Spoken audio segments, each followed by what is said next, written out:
Hello, I'm Chuck Walker, and it is August 13th, 2011.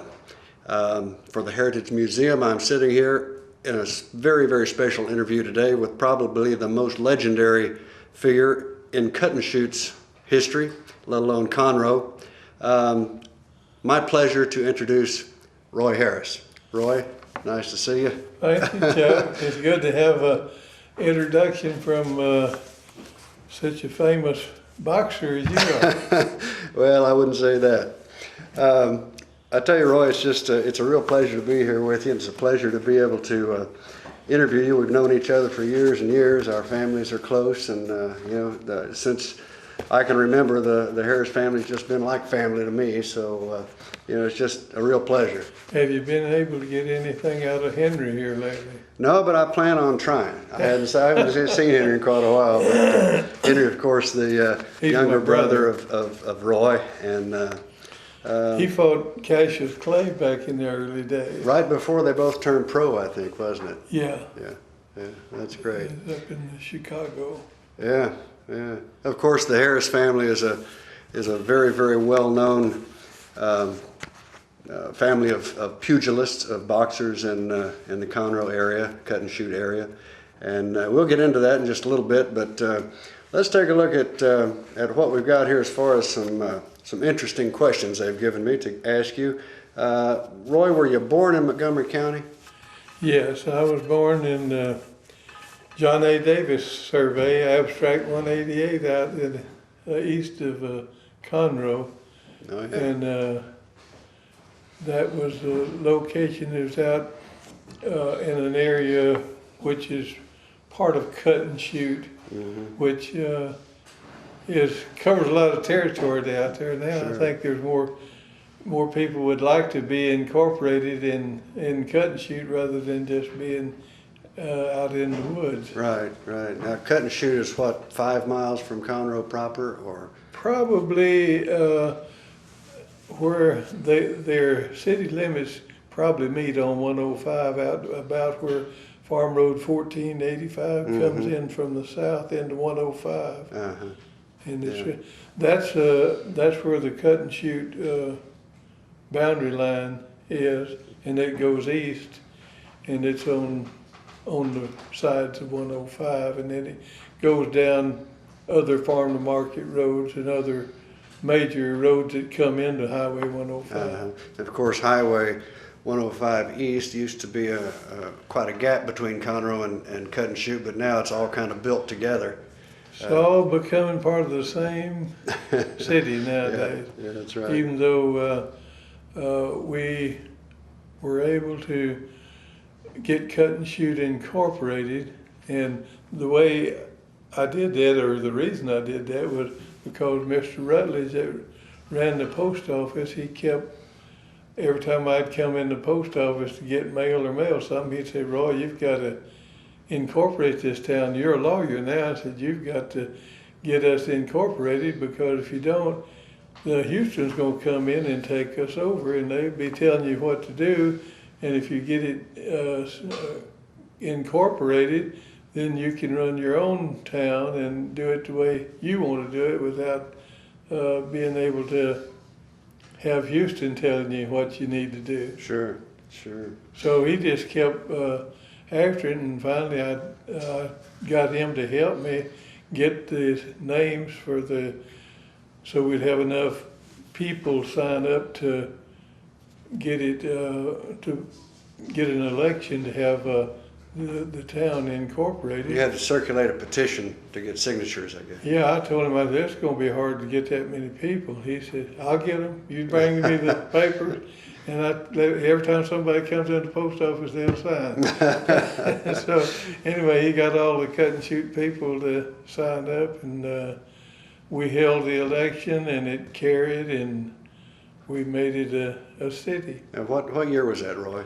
I'm not sure. I think it was in the early 70s. Oh, yeah. Somewhere along there. Tell us a little bit about your childhood. Of course, we mentioned that you came from a family of boxers, and I'm sure that played into your childhood and your growing up a lot. Yeah, I was, well, My grandfather on my father's side, he was evidently a pretty good fighter himself, but he was born up in Arkansas, and he rode in the Cherokee Strip in Oklahoma and staked his claim, lived there till he proved up his claim, and then he moved on down to Texas, down to, I guess it was Palestine in that area. Uh-huh. And he lived there for a while, and then he moved on down to Conroe, out here on Silverdale Drive area.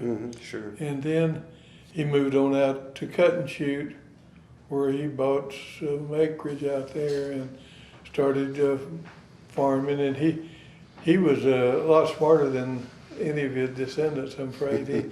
He spoke several different languages. Really? And he did a lot of, he had 5 different kinds of apples growing on the same tree. In other words, he knew a lot about, and he could read you the Bible out of his mind. He didn't have to see it. He could just tell you, read it just like he'd written it out of the book, because he had a photographic memory. Now, am I correct in remembering that he was an attorney himself? Yes, he was. Although back in those days they didn't even have much, they didn't have the operations like they do today. Yeah. But he was able to, he knew the law. Yeah, and perfectly, practice law. And he practiced it, yeah. And he saved a lot of boys that were in trouble, you know. Sure. And my dad got in trouble one time. They had back during the booming days when they were making whiskey on their own. My dad was making whiskey, and they raided the deal. But when they did, my Uncle Bob carried the dome and part of the apparatus that they used to make the whiskey, and they threw it in the creek. So they didn't have any. With the apparatus that they had left, they couldn't make whiskey with it. Right. So they couldn't prove that it was so they had to turn him loose. I'll be done. And of course, from then on, he never did fool with it anymore. Yeah. But Yeah. he liked to drink back then, and that was before he got married when he was young. Now it was your dad who was Henry Harris. Yeah. And Bob was his brother, and also there was another brother. Yeah, Jack. My Uncle Jack was a contractor. He had several hundred people working for him, and when the oil boom come in, they worked in timber until the oil people got here. But when the timber people, he'd buy the timber, and he'd go have his people cut it, and they would haul it away. And the timber was the main business in this area back in those days. Until the oil boom come in, and a fellow by the name of George Strait came in and hit a discovery well out in the oil field out here. And he, from then on, Conroe just began to grow. And a lot of people began to move in, and my dad, and he married my mother, and she had, her folks had come in from over in East Texas. I'm not sure exactly where they came into the United States or come into Texas, but I think they came in off of the Gulf Coast and come up into Texas from that direction. Right. Well, tell me a little bit about your early days in the boxing game. You know, all of Conroe knows who you are. You're a legendary figure here, and we'll get into that here in just a minute. But the early days of boxing, because I know your family was always involved. Well, you see, my mother and dad had 8 children, or actually they lost one, died at birth, but they had 8 children, and I was number 2. My brother Tobe was number 1, and me, and then let's see, Henry and Francis and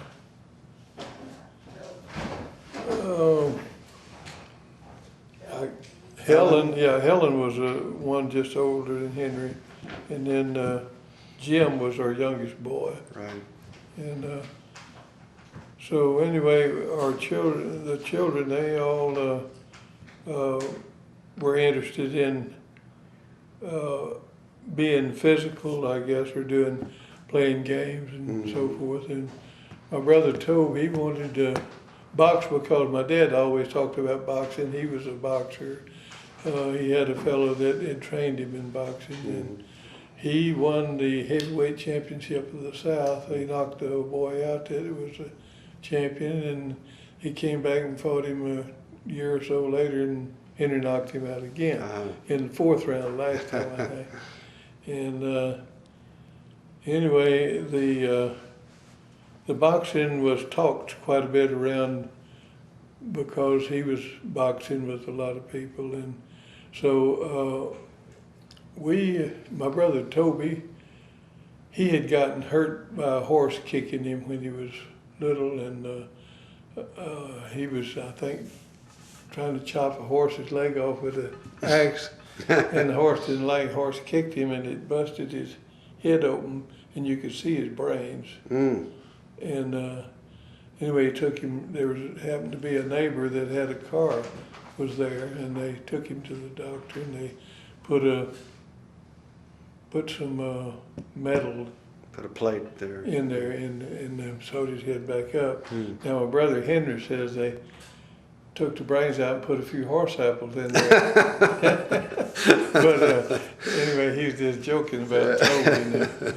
But Tobe loved to fight, and so he listened to my dad's stories, and so he found one of the neighbors that had gotten a set of gloves for the Christmas, and they'd tried them out and didn't like them real good. So Tobe was able to make a trade with some wild ducks that we caught and trade them for the boxing gloves. So we traded them for the gloves, and every evening he would remember to work out and spar, you know. I'd try to get him busy doing something else where he wouldn't think about it, you know, but he never would forget. So we always got a lot of good exercise. And then my dad started taking us to different little towns to box when they had little tournaments here and there, you know. We'd go to like Lufkin or Houston or go to Bryan or whatever, you know. Sure.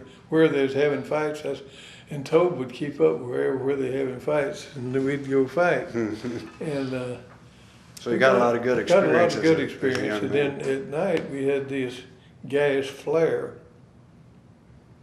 and on two sides of the deal there were barbed wire fences, and some of the reporters that came out looking at our deal there, they'd say that we had barbed wire around the ring. For the ropes, yeah. Yeah, for the ropes, so you had to stay off the ropes. You get cut up with the barbed wire. But anyway, the gas flare was free gas that we had. We had gas on our property, and so we got the gas free, and we burned a big flare for 40 years, I guess. Worked out by night. And the kids could work out at night, even after dark, you know, they could come there and work out. Sure. And that made it real handy for us. And there would be sometimes 40 or 50 people there to watch the kids work out, Sure. you know. So, well, fast forwarding then through, obviously, your amateur career, which was pretty extensive. You finally turned pro. What year did you turn pro, Roy? that's a good question. I believe I was,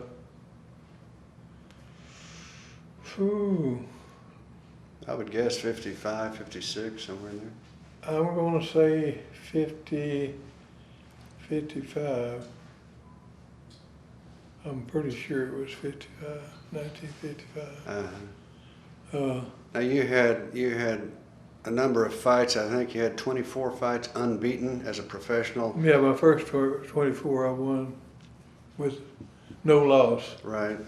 and you were known as a very, very clever, fast fighter as opposed to a rugged Yeah. get down and brawl type guy. Right, I was a boxer instead of a knockout artist with all of the big heavy boxers.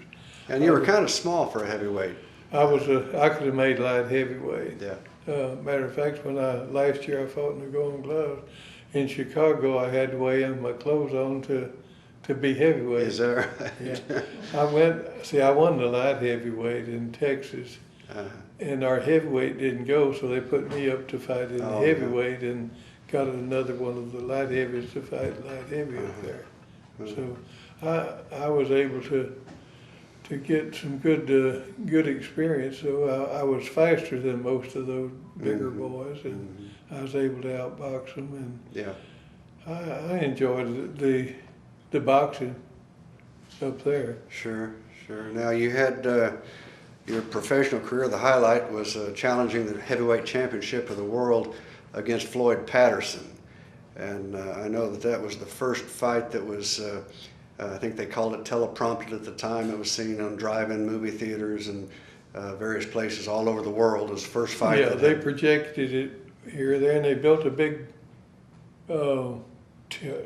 some kind of a big, like a derrick-like deal to pick up the pick up the signal. signal out of the air. Uh-huh. And they projected it to the place here in Conroe where people could go and see it. And Right. I heard later that they projected it in there, but the people that came in, only a few of them paid because most of them just walked right on in. The whole substructure in the derrick would just sink into the ground. And there was one that went through where Crystal Creek went through it, and it was probably about 10 or 12 acres just slumped down, and it was just basically what we call a bottomless pit, you know. But the creek run in, it finally filled up with water, and it run on down the creek. Well, everybody went over to swimming. They went over and swim in the big crater lake, you know. Yeah. And so anyway, eventually, the people that went swimming, somebody said they'd found bottom. Nobody had ever heard. We thought it was bottomless pit. Well, sand over the period of about 40 years filled it up with sand, and now it's just another part of the ground out there. And the creek runs through there. But that way, Crater Hill. But it was scary at the time. Some lady over there was a prophesier over at Humble. She said if all the earth was going to cave in from Humble to Conroe. That never did happen. Well, Roy, I tell you, it's been just a real pleasure to sit down and visit with you. Of course, throughout my boxing career, the Harrises were always instrumental, and your brother Henry's just kind of like a dad to me, and it's just been a real pleasure over the years to know you and know your family, and you know, we're glad you joined us today because you've enlightened us to some things that a lot of folks didn't know, you know, and we want you to come back sometime and you know, again, Roy Harris, one of the most legendary figures in the Conroe cut and shoot area. We're certainly glad he could join us today, and we appreciate it so much. And once again, with Roy Harris, I'm Chuck Walker, August 13th, 2011, for Heritage Museum. Thank you very much. Thank you. Thank you, Jeff.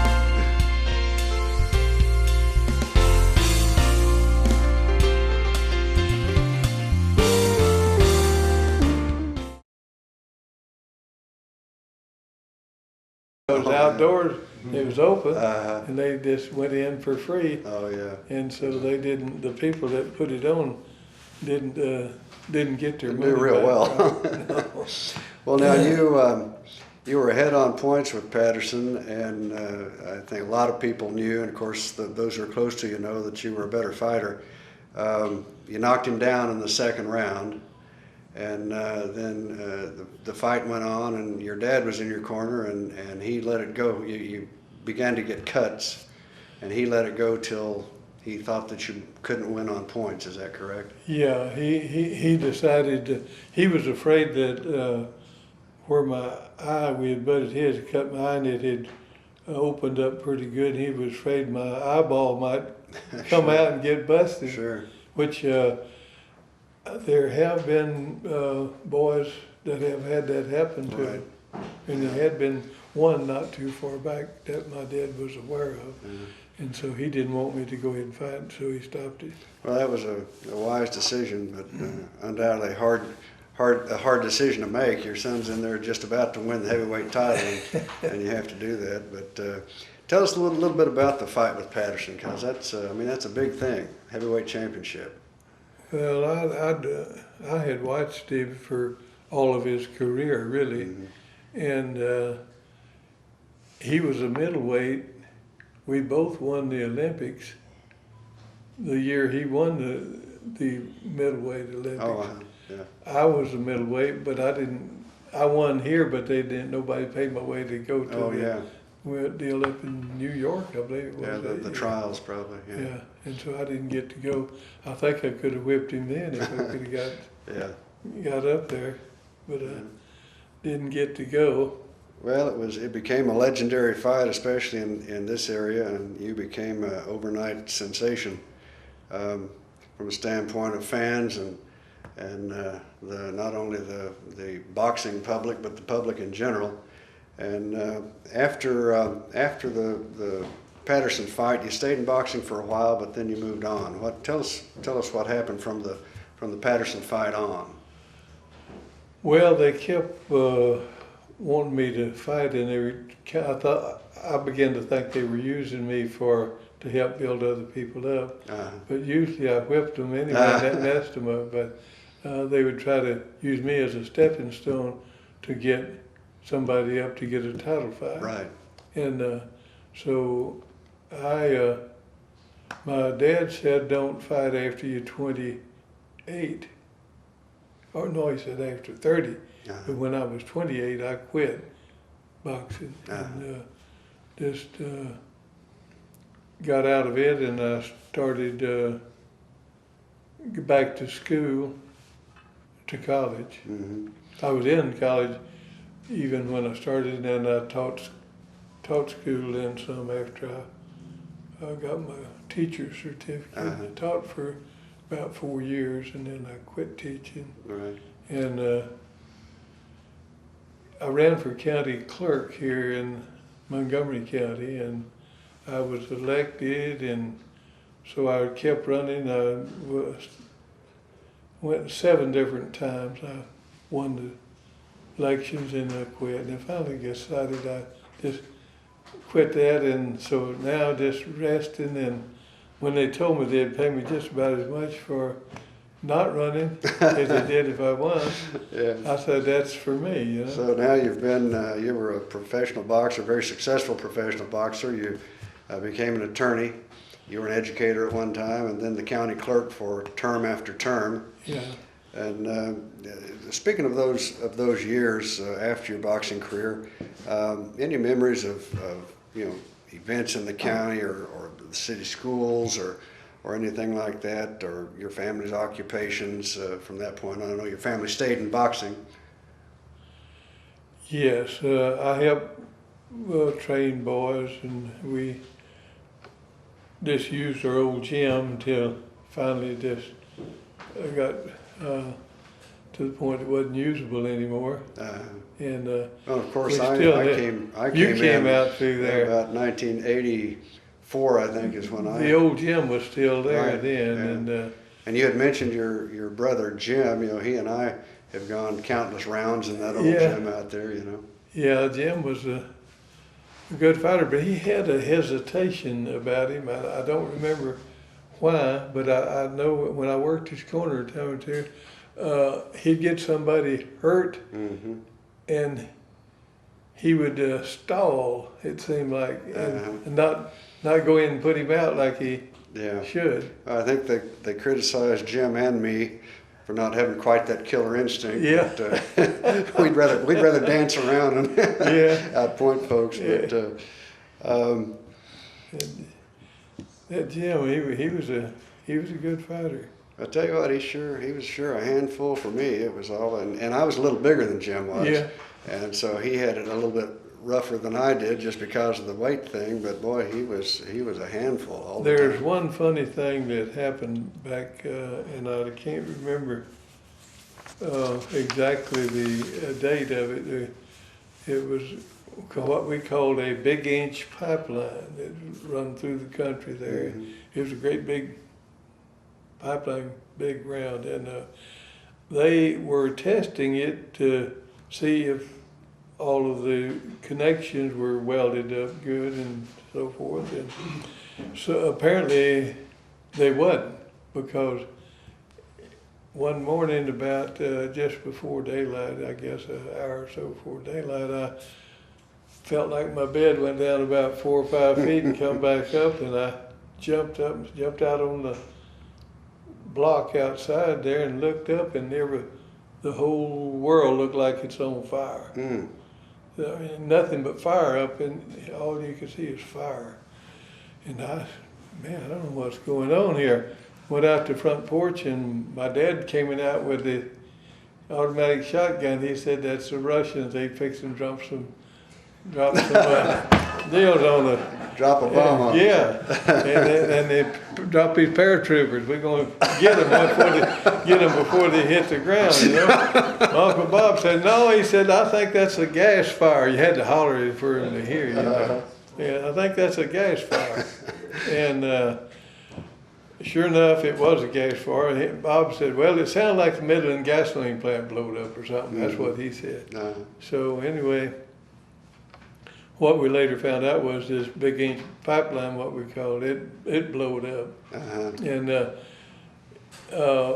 Tiny Boy, or Wild Man Woodman, he told a funny story about one of his neighbors. He said he jumped up, and he put his overalls, he put his feet through the arms of it, and he tried to get it up, and he's running out the door, and he fell down. And he told a big funny story about everybody had some good stories after that about that thing blowing up. There were some people working on a rig right there, not too far from it, and it bent the derrick. But they were all able to get out without anybody getting hurt, so it was lucky. Yeah. Now, Roy, back then, roads and highways were obviously a lot different than they are now. 75 was the only way to get into Houston, or the only way to get out toward Huntsville and beyond. Is that correct? Yeah, and the roads wasn't in too good a shape in those days. But actually, we had a lot of, most of the people still had a wagon or a buggy. They didn't have a car. Very few people had cars. And when they rode the school bus, a lot of times the school bus would get stuck on the road trying to get to school. And the kids just hated that, I'm sure. Oh yeah, but the driver let them get out and help push the bus to get it so they could get to school anyway. And it was quite a different deal back then, and today they would people just wouldn't put up with what we had to do. Now, you mentioned schools. Obviously, not not near as many back then, and I assume you had a grade school and a high school. Is that about it? We had actually what we call 3 different schools back then. They had the elementary school and a junior high, and then the high school here. And Mr. Montgomery was a coach at junior high school. Well, after we got out of the elementary school into the junior high school, well, we were already boxing some at home with those gloves we got from the Ducks trade, you know. Right. So we we were ready to get into the boxing program. Mr. Montgomery started out, and he'd block it off where everybody from 90 pounds to 100 pounds fought in this bracket, and everybody from 100 pounds to 110 fought in this bracket. Had different brackets, and we had a lot of fun, a lot of fights, and the kids. We had some good fighters come out of it. A lot of them learned to be real good fighters. A lot of them came out to our gym after that and started boxing. But there were a lot of kids that got a little interest in it from just watching their friends fight, in boxing. Sure.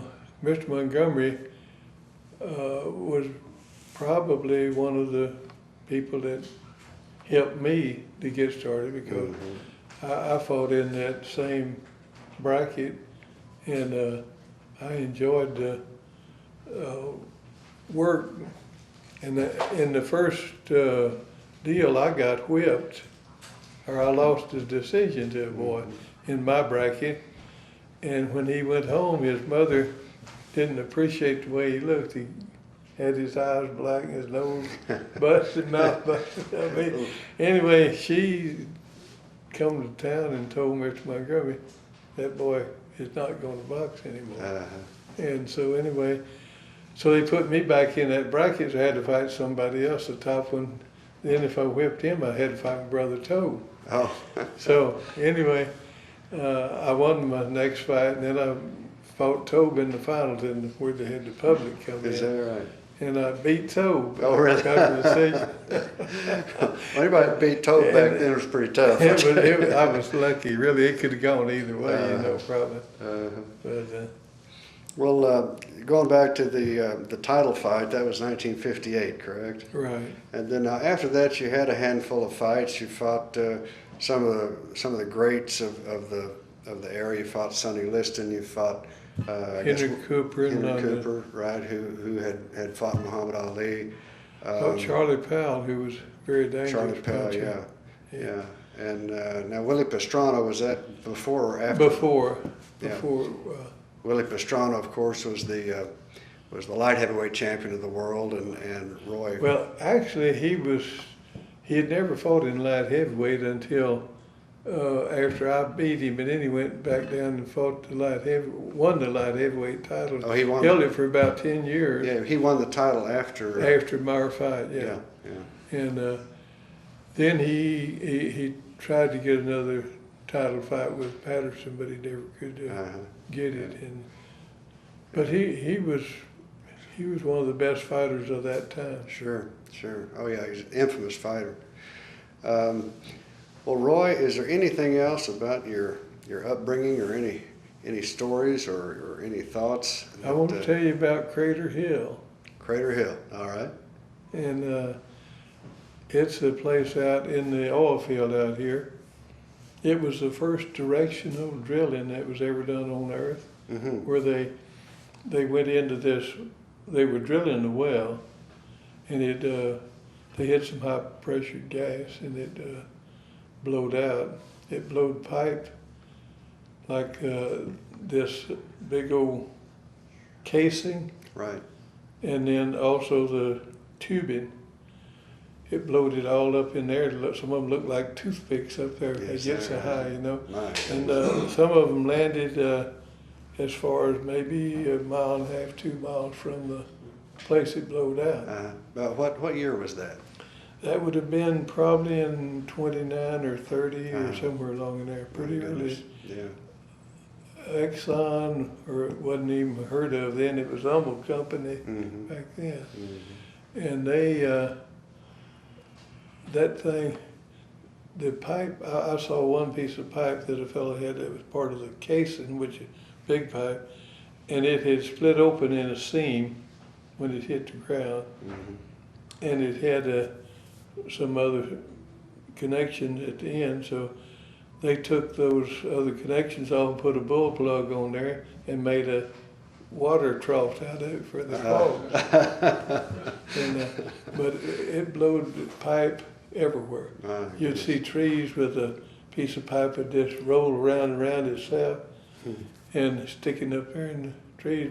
We'd ride around horseback. My dad show us different things. Was anybody injured or killed in that? There was one fellow got killed, and he basically killed himself. Really? He went and throwed a match, or struck a match to throw it in a deal to burn some old oil that they're trying to get rid of. And the gas, the wind was blowing toward him, and when he struck the match, it just all caught on fire, and the fire burned him and killed him. But he's the only one that I ever heard of that got killed in the deal. That's amazing. And my father and one of my uncles, they built a house by the light of that fire after it caught on fire. Is that right? Burned for a long time. Oh, it burned for a good while. Yeah, you could. There's enough gas there to probably heat New York for several years. It got wasted, really. Yeah, sure. It was quite interesting, and it was a dangerous deal, and just lucky that no more people got killed. My Uncle Jack had a bunch of horses and mules, and the ground over there would get shaking, and the mules and things was all bogged down, but Jack kept his up on the roads. Well, another fellow there that was kind of a competition for him had his mules out in the area where they got bogged down, and Jack had to pull them all out with his mules. And they finally got them all out, and everybody helped one another. But some of those derricks